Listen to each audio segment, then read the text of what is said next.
Pashkët dhe simbolika e trashëguar nga kultet pagane, një analizë me fokus në traditën pelazge dhe ilire. Studimi i autorit, Kolmarku.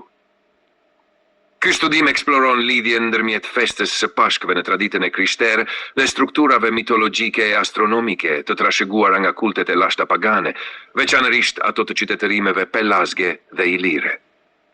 Nëpërmjet analizës krahasimtare të simboleve, datave dhe cikleve kozmike, argumentohet se festa e Pashkëve ruan në formë të koduar elemente të një tradite shumë më të vjetër diellore dhe natyrore. Pashkët përfaqësojnë një vazhdimsi të mitologjisë së ringjalljes dhe dritës nëpërmjet figurës së Krishtit, duke shkrirë njëkohësisht format arketipore të kultit të diellit me doktrinën teologjike të krishterimit. Hyrje, festa e Pashkëve është një nga ngjarjet qendrore të krishterimit, që simbolizon vdekjen dhe ringjalljen e Jezu Krishtit. Megjithatë, format, datat, simbolet dhe ritmet e kësaj feste lidhen ngushtësisht me një trashëgimi shumë më të vjetër, të bazuar në mite dhe praktikat e kulteve pagane, përfshirë ato të qytetërimeve pelazge, ilire, egjiptiane, sumeriane dhe indo-evropiane. Fjala Pashk në gjuhën shqipe ka një etimologji të pasur dhe të diskutueshme. Tradicionalisht, dhe nga ana studimore zyrtare, ajo lidhet me formën latine Pascha, që rrjedh nga greqishtja e vjetër Paska, e huazuar nga hebraishtja Pesach, që do thot kalim. Në traditën hebraike, kjo nënkupton kalimin e popullit izraelit nga skllavëria në Egjipt drejt lirisë, ndërsa në kontekstin e krishterë simbolizon kalimin nga vdekja në jetë përmes ringjalljes së Krishtit. Megjithatë, disa studiues shqiptar sugjerojnë se fjala Pashkë mund të ketë origjinë vendase, duke u lidhur me rënien shqipe Pash, shoh zbuloj, në kuptimin e ata që panë, kryqëzimin dhe ringjalljen. Një tjetër interpretim gjuhësor është lidhja me fjalën bashk, që në Shqip përfaqëson mbledhjen dhe bashkimin e njerëzve për të festuar, një traditë që karakterizon këtë festë që nga lashtësia. Duke qenë se P dhe B janë bashkëtingëllore buzore dhe në shumë dialekte ndërrojnë vendet, është e mundur që Pashk të ketë qenë forma e hershme e fjalës bashk në funksion festiv. Pra, festa e Pashkëve mund të kuptohet si dita kur pamë, ringjalljen ose dita kur jemi bashk për të festuar jetën. Ky studim analizon lidhjen ndërmjet strukturës së festës së Pashkëve dhe simbolikës diellore dhe natyrore të traditave të lashta, duke vënë në dukje se ndonse përmbajtja teologjike është kristiane, forma dhe cikli janë të trashëguara nga lashtësia. Pashkët dhe struktura e tyre astronomike. Data e Pashkëve nuk është fikse, por përcaktohet sipas kalendarit hënor-diellor. Pashkët festohen të dielën e parë pas hënës së plot, që ndodh pas ekuinoksit pranveror. Një sistem që e lidh këtë festë drejt për drejt me ciklet e natyrës dhe lëvizjen e trupave qiellor. Kjo metodë llogaritjes është e huazuar nga kalendari i lashtë Babilonas dhe më pas nga kalendari Aleksandrin, që përdorej në Egjiptin e lashtë dhe në zonat e mesdheut para krishterimit. The computation of Easter owes more to the solar and lunar calendars of the ancient Near East than to any Christian innovation. James Fraser, The Golden Bow, ka thëndu. Simbolika e 3 ditëve dhe ringjallja e diellit.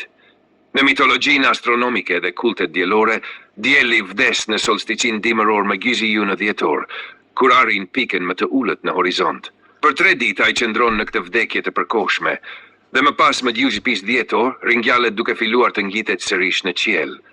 Ky motiv është i dokumentuar te shumë kultura. Mitologjia egjiptiane, vdekja e Osirit dhe ringjallja përmes Horusit.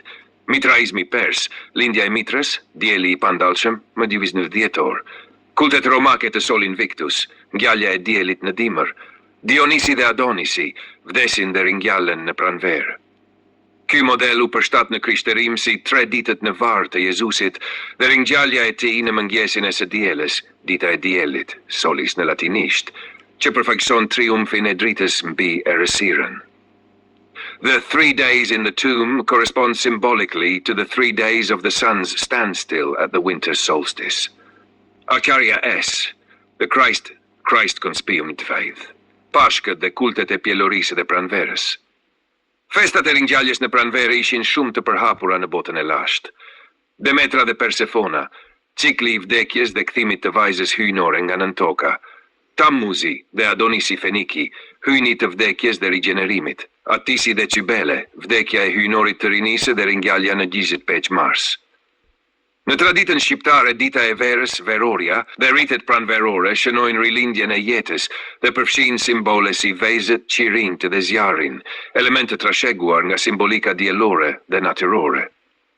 The egg, the rabbit and the fire are not Christian inventions, but spring symbols of fertility and renewal, going back to prehistoric Europe and Mesopotamia. Mircea Eliade patterns in comparative religion. F. Scott 34. Jezusi si figurë mitike e ringjalljes. Figura e Krishtit të besimit, ndonse e bazuar mbi një person historik, është ndërtuar mbi arketipa të njohura më parë: lindja nga Virgjëresha, 3 ditë në varr, ringjallja në mëngjesin e së dielës, ngjitja në qiell. Këto janë pjesë të strukturës mitike që ndodhe edhe te Mitra, Horusi, Osirisi dhe Dionisi. Many aspects of the Jesus story are echoes of earlier myths: the virgin birth, the crucified savior, the resurrection. They are not unique, but part of a mythological pattern. Joseph Campbell, the hero with 1,000 faces, F. Dihizet. Shit, pashkët në kontekstin e kulturës pelazge dhe ilire. Kultet e natyrës dhe të dritës në trojet pelazge dhe ilire janë të dokumentuara në burime antike dhe moderne. Popullsia e lashtë e Ballkanit ka ndëruar figura hyjnore të lidhura me diellin, tokën, pjelorin dhe ringjalljen. The Christian Easter absorbed many features of the local cults it encountered in the Balkans and Italy, retaining their seasonal structure while transforming their theological message. Martin L. West, Indo-European Poetry and Myth, F. 30 part. Lindja në dimër, ringjallja në pranverë, 2 cikle, 2 mesazhe. Krishterimi përdori këto data për të përthithur kuptimin simbolik që njeriu e kishte ruajtur prej mijëra vitesh në mitologji dhe astronomi. Në për Krishtin, mitet e lashta të diellit dhe natyrës morën trup dhe histori. Ai u bë mishërimi i arketipit të dritës që lind dhe ringjallet. Mircea Eliade, Myth of the Eternal Return. Përfundim.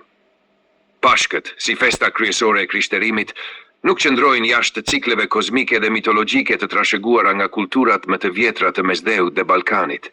Ato janë një shkrirje mes teologjisë dhe arketipeve të lashta, ku Krishti përfaqëson dritën, ringjalljen dhe fitoren ndaj errësirës, ashtu siç e përfaqësonte dielli për kulturat pagane. 1. Fraser, James, The Golden Bow, Oxford University Press, 1998. 2. Eliade Mircea, Patterns in Comparative Religion, University of Nebraska Press, 1996. 3. Campbell Joseph, The Hero with 1,000 Faces, New World Library, 2008. 4th, West, Martin L., Indo-European Poetry and Myth, Oxford University Press, 2007-5. Acharya S., The Christ Conspiracy, The Greatest Story Ever Sold, Adventures Unlimited Press, 1999. 6. McCulloch Diarmaid, Christianity, The First 3,000 Years, Penguin Books, 2011.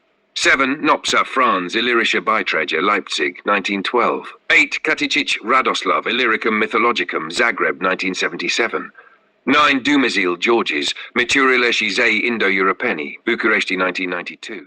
Shënim, të nderuar leksues. Përfundimet besoj janë të qarta për gjithë secilin. Jeni të lutur që kushdo që është i interesuar ta leksoni me vëmendje dhe ta dëgjoni edhe këtë tekst, dhe do të keni mundësi të ndiqni edhe video tekstin të leksuar nga IA. Ju kërkojmë ndjes për disa leksime fjalësh, datash apo vitesh që IA ka vështirësi t'i perceptoj IA, por jeni të lutur të leksoni dhe shkrimin pasi keni të qarta aty. Ju falenderojmë për vëmendjen dhe kohën e kushtuar. Jeni të lutur të mos harroni t'i bëni pëlqim shkrimit dhe videos nëse e shikoni të arsyeshme, sepse kështu do të rritet mundësia e përhapjes. Ju uroj një ditë të mbarë dhe mirupafshim së shpejti në shkrime dhe emisione të tjera në vazhdim. Autori i shkrimit studiuesi Kolmarku, Itali, më 17 prill 2025.